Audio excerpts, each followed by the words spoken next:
विनंती करते की त्यांनी आता त्यांचं मनोगत व्यक्त करावं।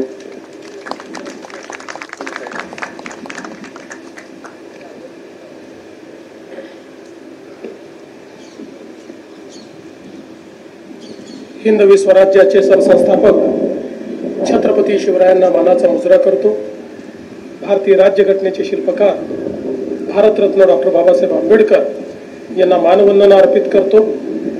आज बेस्ट उपक्रमाच्या 157 झिरो एमिशन इलेक्ट्रिक बसेसच्या लोकार्पण सोहळ्यामध्ये मंचावर उपस्थित राज्याचे लोकप्रिय उपमुख्यमंत्री एकनाथराव शिंदेजी, विधानसभा अध्यक्ष राहुल नार्वेकरजी, आमचे सहकारी मंत्री श्री आशिष शेलारजी, मंगलप्रभात लोढाजी, आपले बीएमसीचे आयुक्त भूषण गगरानीजी, श्रीमती सोनिया सेठी, या ठिकाणी उपस्थित श्री नवीन सोना आणि उपस्थित सर्व बेस्ट परिवारातील माझ्या भगिनी आणि बंधूंनो, मीडियातील मित्रांनो, आज अतिशय आनंदाची गोष्ट आहे की आपल्या मुंबईकरांच्या सोयीकरता सेवेकरता 157 इलेक्ट्रिक बसेसचं लोकार्पण आपण करतोय।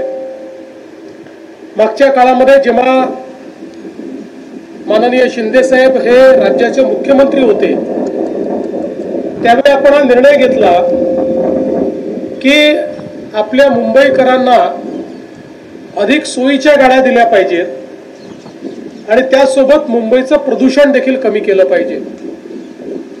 संपूर्ण पब्लिक ट्रान्सपोर्ट हा आपण जर प्रदूषण मुक्त केला तर मुंबईच्या वातावरणात आपण खूप मोठा परिणाम करू शकतो आणि म्हणून 5000 बसेस घेण्याचा निर्णय झाला। टप्प्याटप्प्याने त्या बसेस येत आहेत आणि त्यातल्या आता 157 बसेस आज पुन्हा एकदा मुंबईकरांच्या सेवेमध्ये जात आहेत। मुंबईकरांना या बसेस अतिशय मनापासून आवडलेल्या आहेत आणि मला असं वाटतं की या बसेसमुळे मुंबईकरांची सोय झाली आहे आणि सोबतच पर्यावरणावरही जो काही एक परिणाम एमिशन्सचा होत होता त्याच्यातही आपली एक मोठी सुटका झाली आहे। आताच शिंदे साहेबांनी सांगितलं, शेवटी बेस्ट सारखी आपली सेवा ही एक प्रकारे मुंबईची जीवन वाहिनी आहे आणि आपण मेट्रो मुंबईमध्ये सुरू केली, सबअर्बन रेल्वे आपली लोकल ट्रेन आहे, पण जोपर्यंत बसचं आपलं जे स्ट्रक्चर आहे, ही जी सेवा आहे ही आपण बळकट करत नाही तोपर्यंत या सेवा ज्या आहेत त्या देखील बळकट होत नाहीत। जगामध्ये आपण जर बघितलं असेल तर प्रत्येक महानगरामध्ये बस सेवा ही अत्यंत त्या ठिकाणी महत्त्वाची मानली जाते आणि म्हणून आम्ही देखील हा निर्णय केला की या बस सेवेला आणि या आपल्या बेस्टला कशा प्रकारे आपल्याला मजबूत करता येईल, त्याच माध्यमातून बीएमसीने त्या ठिकाणी निधी उपलब्ध करून दिला। मागच्याही काळामध्ये केवळ बसेस करताच नाही तर आमच्या कर्मचाऱ्यांच्या विविध देण्यांकरता देखील आपल्या आयुक्तांनी निधी उपलब्ध करून दिला। मला आठवतं मागे आपण पीपीएफचा विषय होता, आपले प्रसाद लाड असतील, आपले राव असतील, शशांक राव असतील, यांच्यासोबत आपली चर्चा झाली। त्यानंतर पीपीएफचा विषय, कोविडच्या काळातले पैसे बाकी होते तेही आपण या ठिकाणी गगरानींना सांगितले, तेही त्यांनी उपलब्ध करून दिले आणि अर्थातच बोनसही आत्ताच आपण नुकता त्या ठिकाणी दिला।